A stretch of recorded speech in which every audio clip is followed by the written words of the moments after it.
this is something else. Hey, family, how y'all doing today? Listen, I'm about to talk about something that's giving me excitement already, chill bumps, and I ain't even started talking about it. Today is the 51st anniversary. The 51st anniversary of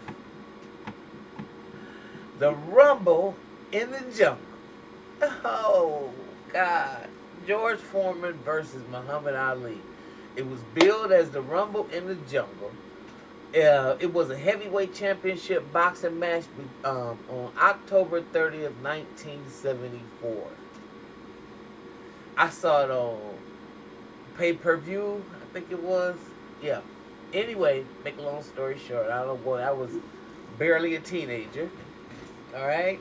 I just got into my teens real good when this came.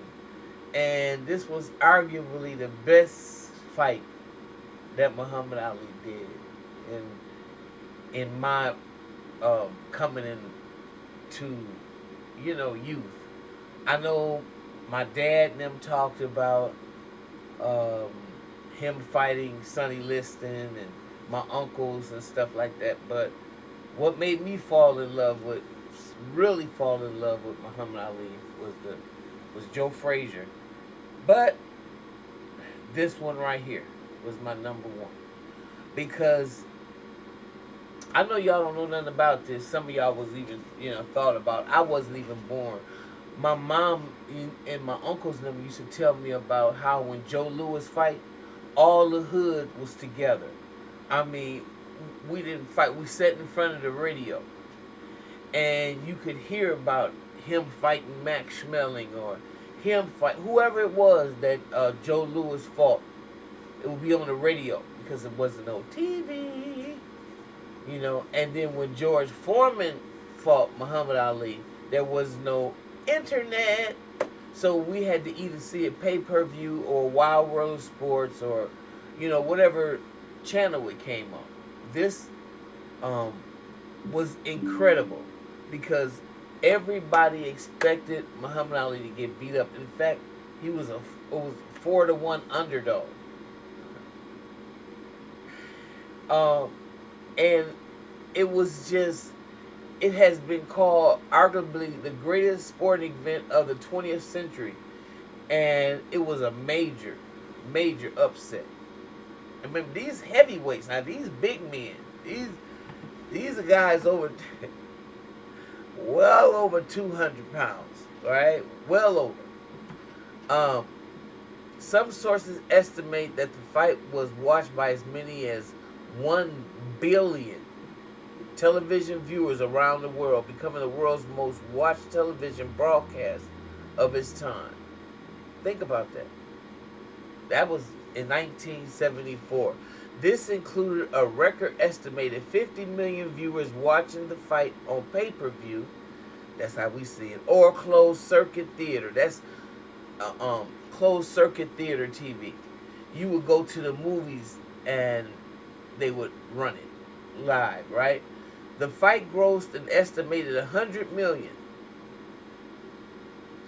Inflation adjusted 600 million in worldwide revenue.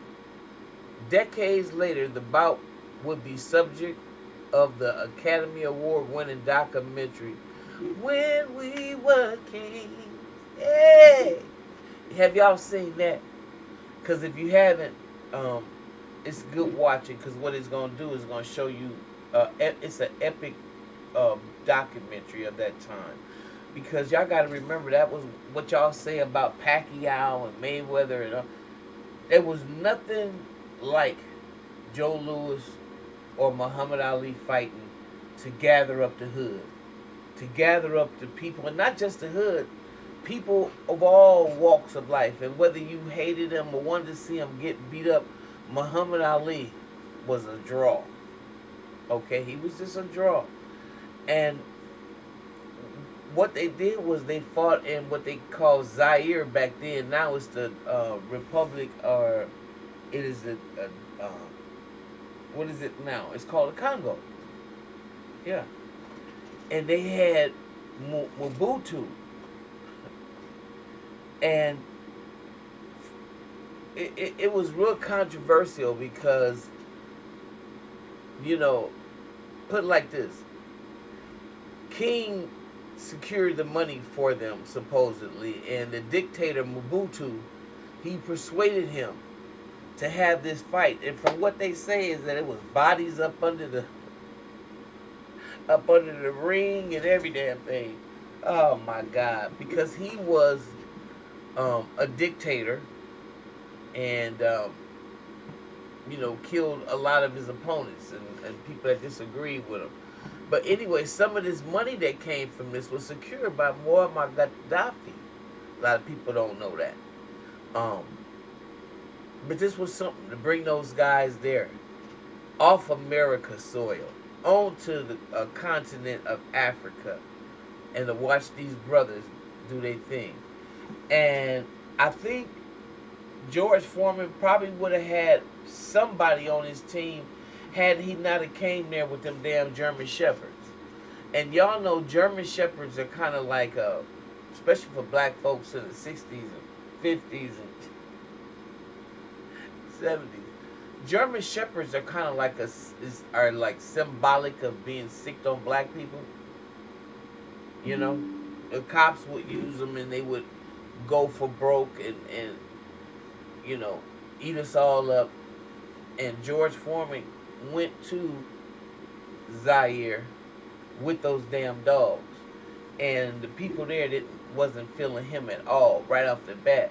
So when he had to stay there because he got hurt during sparring and he wanted to go back home, they was like, you gonna stay your ass there because we ain't gonna take no chances of you not coming back. And it's like almost like Mobutu held him hostage. It's not funny. Anyway, those were the days. Those were the days. Those German shepherds hurt him, and that made the village people and the people go, Ali Boumaye, Ali Boumaye. It mean killing. Kill this dude. And when Foreman realized what they were saying, I mean, he was already like, oh my God, Muhammad Ali talking all this national shit, and I'm up here and the whole country is against me, and I'm just a Christian boy from Texas. It was a mess. But I know one thing. We just knew Muhammad Ali was going to get his ass kicked.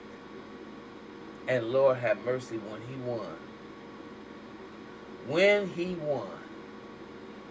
Like I said, the whole neighborhood was out in the streets, dancing, jamming, having a party. It was amazing. It was amazing. And to think that was 51 years ago, it almost makes me want to go, damn. Time ain't nothing but a construct, y'all. Enjoy every moment of it. Hug your babies. Love somebody.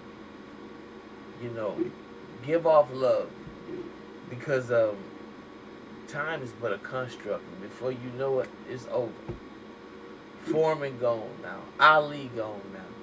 And all of these brothers was the brothers of my youth that my brothers and uncles wanted to be like. And Muhammad Ali brought so much pride to us as a community. So big ups to those ancestors now. And for everybody that's following in their footsteps, be blessed.